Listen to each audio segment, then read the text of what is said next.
क्योंकि हर बूथ पर इन्होंने बाथरूम बनवा रखा था, वहाँ सीसीटीवी कैमरे लगा रखे थे। हैं, अरे अपनी नाकामयाबी पे जश्न मनाने वाले ज्ञानेश कुमार गुप्ता, तुम्हारी बेटी को तो मिल गया है, डीएम बन गई है, तुम्हें तो पुरस्कार मिल गया है, लेकिन देश की जनता, बांग्लादेश को याद कर लीजिएगा ज्ञानेश कुमार गुप्ता जी।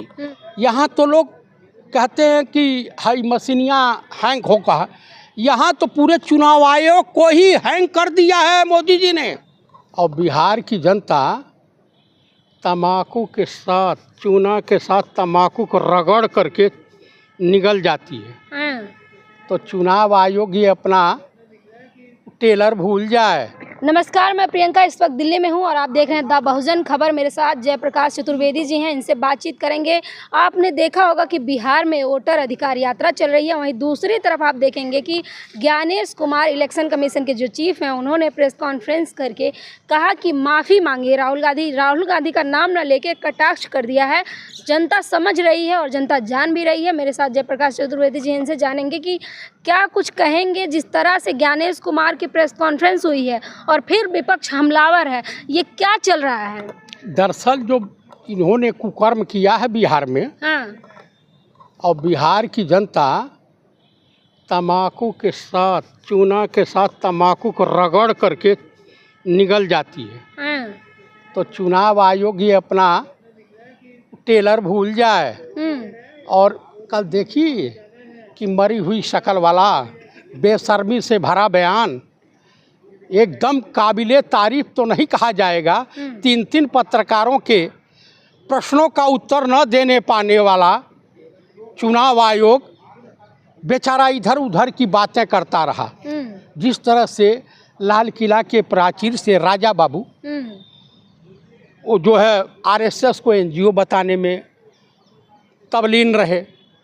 भाई एनजीओ बताए हैं आरएसएस को, तो ये बता दें कि भाई इनका रजिस्ट्रेशन कब हुआ, और रजिस्ट्रेशन के बाद सरकार से और एनजीओ को पैसा जाता है ना, कहाँ कहाँ से इनको चंदा मिला, ये भी जानकारी होनी चाहिए। अरे राहुल गांधी को माफ़ी मांगनी पड़ेगी 1 हफ्ते के अंदर में। देखिए, राहुल गांधी न माफ़ी मांगने वाले हैं, और ना ही वो सत्य बोलते हैं, झूठ बोलते हैं, और ना ही वो नफ़रत फैलाते हैं।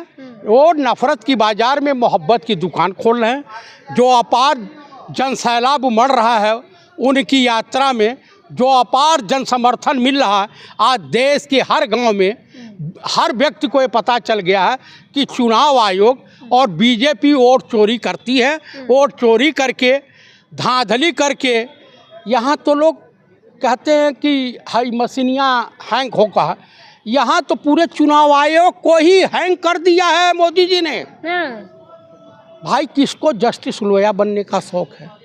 किस चीफ इलेक्शन कमिश्नर को हरेन पांड्या बनने का शौक़ है? किस चीफ इलेक्शन कमिश्नर को जगदीप धनखड़ बनने का शौक़ है? किस को जो है तमाम वो कौन संजीव भट्ट बनने का शौक़ है? जो इनके रास्ते में आएगा हटा दिया जाएगा, और नहीं तो मौत की नींद सुला दिया जाएगा। तो राहुल गांधी भी तो रास्ते का रोड़ा बन रहे हैं। राहुल गांधी को के तरफ देखने की इनकी हैसियत नहीं है, इनकी हैसियत नहीं है। बीजेपी का जो भी हो, 2-2 हाथ करके देख ले, कहीं इस तरह से ठोक दिया ना तो पता चलेगा 3 लोग बेहोश हो जाएंगे। Rahul Gandhi black belt champion है, हिंदुस्तान का पहला व्यक्ति है जो 50 मीटर समुद्र में गोताखोरी विदाउट ऑक्सीजन कर सकता है, दुनिया के किसी तरीके का प्लेन उड़ा सकता है, और इकोनॉमिस्ट हैं। तो कुल मिलाकर के मैं यही कहूँगा कि विनाश काले विपरीत बुद्धि, जब नाश मनुष्य पे छाता है पहले विवेक मर जाता है। तो अब इन लोगों के अंत और इन लोगों का ग्राफ गिर रहा है, और इन्होंने उड़ती तीर ले लिया है। हाँ, एकदम। इलेक्शन कमीशन चीफ जो है कह रहे हैं महिलाओं की अस्मिता का सवाल, हम वीडियोग्राफी नहीं दिखा सकते। हाँ, एकदम नहीं दिखा सकते, क्योंकि हर बूथ पर इन्होंने बाथरूम बनवा रखा था, वहाँ सीसीटीवी कैमरे लगा रखे थे। हैं, अरे अपनी नाकामयाबी पे जश्न मनाने वाले ज्ञानेश कुमार गुप्ता, तुम्हारी बेटी को तो मिल गया है, डीएम बन गई है, तुम्हें तो पुरस्कार मिल गया है, लेकिन देश की जनता बांग्लादेश को याद कर लीजिएगा ज्ञानेश कुमार गुप्ता जी, और बांग्लादेश को याद कर लीजिए, हिंदुस्तान में भी हो सकता है। हिंदुस्तान में ये आप स्वतंत्रता आंदोलन के दौरान 3 चीज़ याद कर लीजिए कि हिंदुस्तानी कितने जालिम होते हैं। दिल्ली का लाल कुआं, कलकत्ते की काल कोठरी, बिहार से और गोरखपुर का चौरा चौरी हत्याकांड, अंग्रेजों को जला कर भून दिया था। अगर देश के लोकतंत्र के साथ खिलवाड़ किया, अगर जनता के हितों का, जनता को जो है मतदान से वंचित किया, तो वही होगा जो मंजूर खुदा होगा, वही होगा जो मंजूर जनता जनार्दन होगी, और इस देश में महाभारत हो जाएगी। बीजेपी तो कहीं दिखाई नहीं देगी, लेकिन ज्ञानेश कुमार तुम्हें कोई बचा भी नहीं पाएगा। बिहार से तेजस्वी यादव कह रहे हैं कि चुनाव आयोग बिहार की जनता को चूना लगाना चाहती है। हाँ, ये तो असत्य है, ये तो चोर है, ये चोर हैं दोनों। कौन चोर है? चुनाव आयोग चोर है, चीफ इलेक्शन कमिश्नर ने चोरी किया है।